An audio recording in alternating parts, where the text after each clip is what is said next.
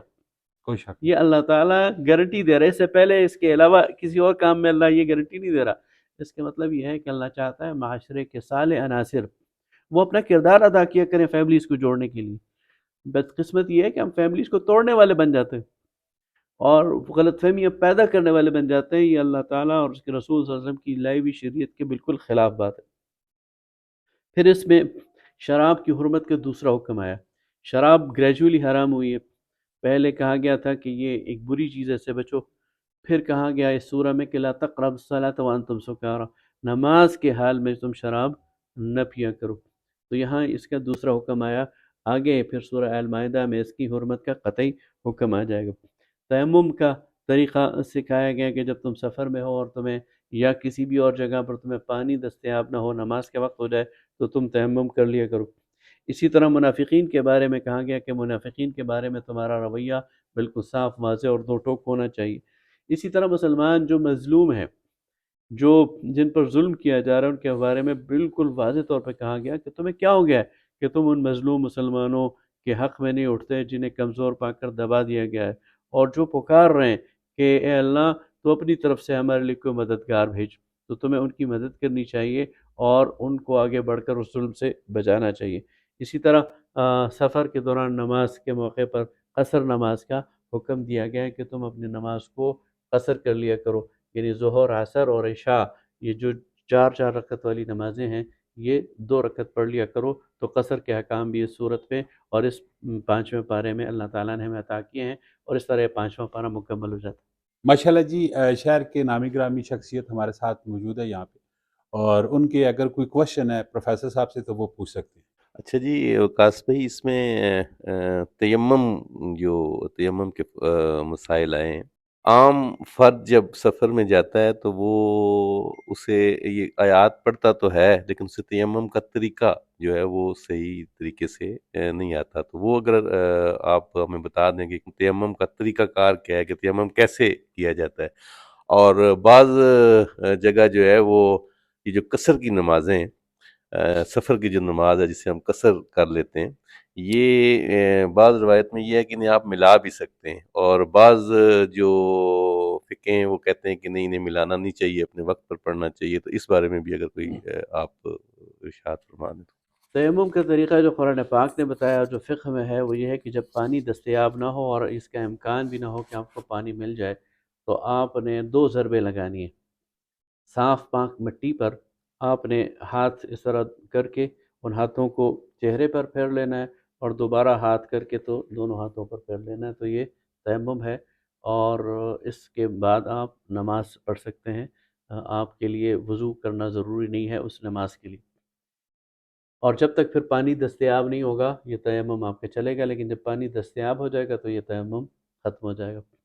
جہاں تک تعلق ہے قصر کی نماز کا، سفر میں نبی کریم صلی اللہ علیہ وسلم نے نمازوں کو جمع کر کے پڑھا ہے. اس کی 3 صورتیں ہیں. ایک صورت ہے جمع تقدیم، ایک ہے جمع تاخیر، اور ایک ہے جمع سوری. یہ تینوں فقہ میں موجود ہیں، اور بالعموم فقہاء اس سے اختلاف نہیں کرتے. کسی ایک صورت کو زیادہ ترجیح دیتے ہیں، کسی دوسری کو نہیں دیتے. میں اس کی وضاحت کر دیتا ہوں. جمع تقدیم یہ ہے کہ آپ سفر میں ہیں اور ظہر کے وقت میں آپ ظہر کی نماز 2 رکعت پڑھ لیں اور پھر عصر کی نماز 2 رکعت پڑھ لیں.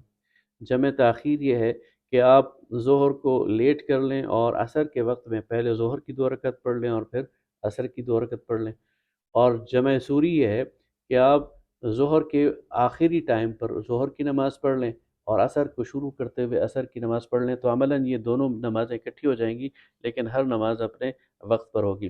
فقہاء احناف جو ہیں وہ اس تیسری صورت کو زیادہ ترجیح دیتے ہیں، جبکہ باقی 3 فقہ، یعنی فقہ شافعی ہے یا حنبلی ہے یا مالکی ہے، وہ باقی 2 صورتوں کو بھی جائز سمجھتے ہیں. حدیث سے یہ تینوں صورتیں ثابت ہیں، تو جو جس پر جو اطمینان ہو وہ اس پر عمل کر سکتا ہے. وقاص بھائی، میرا ایک سوال ہے کہ جیسے ہی رمضان آتا ہے مساجد کے اندر بھی تراویح میں جو ہے قرآن پاک کی تلاوت کروائی جاتی ہے، ہر شخص قرآن کو پڑھنے پہ ماشاءاللہ سے لگ جاتا ہے.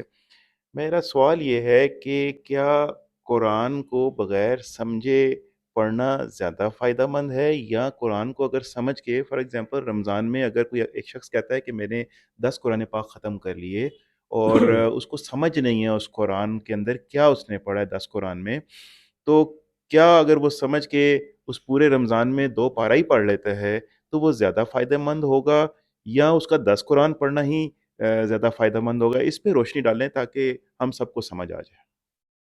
بہت کامن سوال ہے اور اچھا سوال ہے۔ دیکھیے جی، قرآن پاک کو اللہ تعالیٰ نے سمجھنے کے لیے ہی بھیجا ہے۔ افلا یتدبرون القرآن، کیا یہ قرآن پر تدبر نہیں کرتے؟ یہ جو ہم کہتے ہیں نا لفظ تلاوت، اس تلاوت کا مطلب بھی سمجھ کر پڑھنا ہی ہے۔ فلا یتلو، قرآن پاک میں آتا ہے نا والشمس وضحاها والقمر اذا تلاها، سورج کی قسم جب خوب اس کی دھوپ پھیل جائے اور چاند کی قسم جو اس کے پیچھے پیچھے چلے۔ تو تلاوت کہتے ہیں پیروی کرنے کو، پیچھے چلنے کو۔ زبان سے آپ کی قرآن کی آیات تلاوت ہو رہی ہیں، آپ کا دل اس کی پیروی کر رہا ہے، آپ اس کے مفہوم کو سمجھ رہے ہیں۔ جہاں خوشی کا مقام ہے آپ خوش ہو رہے ہیں، جہاں ڈرنے کا مقام ہے آپ ڈر رہے ہیں، جہاں عبرت کا مقام ہے آپ کو عبرت حاصل ہو رہی ہے۔ تو تلاوت کے مفہوم میں بھی سمجھنا شامل ہے۔ تو ایک مسلمان کے لیے قرآن کا سمجھنا یہ لازمی اور ضروری ہے۔ جہاں تک قرآن کے الفاظ کی تلاوت ہے تو ان پر بے شک ہمیں اجر ملتا ہے۔ نبی کریم صلی اللہ علیہ وسلم کی واضح احادیث ہیں کہ قرآن پاک کا یعنی مثلا ایک شخص الف لام میم پڑھتا ہے تو یہ ایک لفظ نہیں ہے بلکہ 3 حرف ہیں، اور الف پر بھی اسے اجر ملے گا، لام پر بھی اسے اجر ملے گا، اور میم پر بھی اسے اجر ملے گا۔ تو قرآن پاک پڑھنے کا اجر تو اپنی جگہ پر ہے، اور ایک شخص صرف قرآن کی تلاوت کرتا ہے مجرد تو اسے یقیناً اجر ملے گا، لیکن قرآن کے جو فائدہ ہے ہدایت والا وہ اس سے محروم رہے گا۔ تو یہ بہت بڑی بدقسمتی ہوگی۔ اس لیے ہمیں ٹائم نکالنا چاہیے قرآن کو سمجھ کر پڑھنے کے لیے۔ تو اس کی تلاوت بھی کرنی چاہیے، بے شک رمضان میں 1 ختم کریں، 2 کریں، 3 کریں، لیکن رمضان میں کچھ وقت نکال کر اس پر تدبر اور غور اور اس کو سمجھنے کی کوشش بھی کرنی چاہیے۔ ماشاءاللہ جی، ابھی ہم لوگ حبیب الرحمان صاحب کے آفس میں موجود ہیں اور ترجمے کے ساتھ یہ اپنے دوستوں بھائیوں کو، اپنے کولیگ کو قرآن پاک رمضان بھی ہے تو وہ تحفہ دے رہے ہیں، اور ہماری دعا یہ ہے کہ اللہ تبارک و تعالیٰ آپ کو بھی جو اللہ کے حکم ہیں ان پہ چلنے کی توفیق عطا کرے اور ہمیں بھی چلنے کی توفیق عطا کرے۔ اسی طرح کی انفارمیٹو اور دلچسپ قسم کی ویڈیو کے ساتھ ہم لوگ آپ کے پاس حاضر ہوتے رہتے ہیں۔ ہماری گزارش ہے کہ آپ ہماری لیے دعا کیجیے گا، ہم آپ کے لیے دعا کریں گے۔ ملتے ہیں نیکسٹ ویڈیو میں، اپنا بہت سارا خیال رکھیے گا۔ فی امان اللہ۔